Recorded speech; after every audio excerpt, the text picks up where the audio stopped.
that kind of very pure element, the non-educated element of music is what I'm attracted to.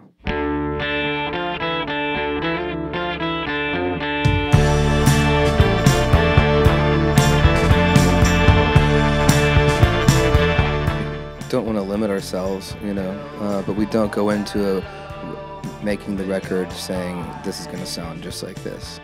We make the record and then we analyze it and we're like, that's what it sounds like. It was basically the same process. We just had more time in the studio to work on the record. We're always traveling, always writing while we're on the road during sound check or whatever, and then get into the studio and get all those ideas. And like I was saying earlier, you put them in a big pot and mix them around and you make a soup, and that's the record.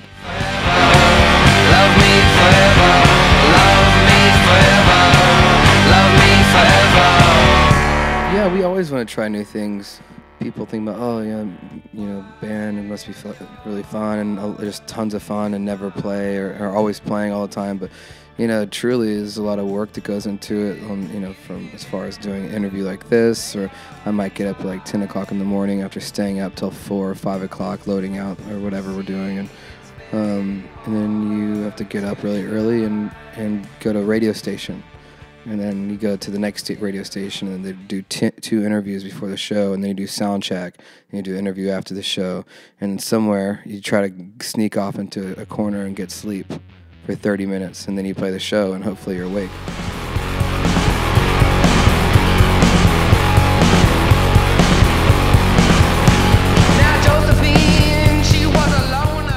The amount of time that you can spend on tweaking each sound and the sonic alchemy that you can create in the studio, and whether it's transposing a viola to make it sound like a grindy organ, or you have a flute that you create a vocal melody out of.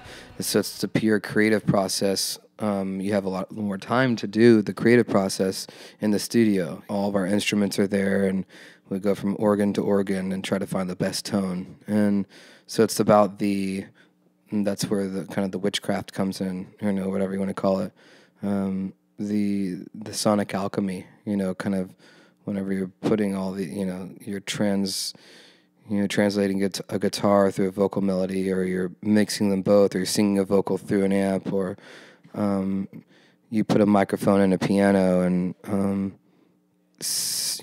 record the resonancy out of the piano, with an amp or something. There's just tons of different things you can do. So that just the pure creative process is the funnest thing for me. Don't play with guns, don't play with guns. Well, I grew up listening to everything from, old hip hop to old country music, like, Willie Nelson, and that's not super old, Johnny Cash, Country boy, I wish I was you and you was me. I'm really into world music, music from other cultures that are foreign to the American radio ear. And that's what the power of the internet has. I can get online and look up, from Vietnam in the 1960s, or music from Mongolia or Thailand or Malaysia or Bali. So it's about I'm always trying to integrate those kind of elements, whether it's a melody or a sound, or there's that golden kind of thing that's happening, that's always happened on there for multiple generations, trying to educate myself on those sounds that aren't American sounds, and integrate that into the Black Angels. Through my So I'm trying to always influence that into the band, and sometimes it's a little bit too far out, or sometimes it's it doesn't work. Sometimes it does. For me, it's not really. It's just folk music from other countries, other cultures and tribes, and whether it be from witchcraft music from Kenya, or some shaman from South America singing to his people, leading them on a spiritual guide after they drank ayahuasca, just that kind of very pure element. Ideally, if it would be great if the Black Angels You know, if next record you heard it and it's like, that doesn't even sound like an American band. It's like they could be from somewhere else.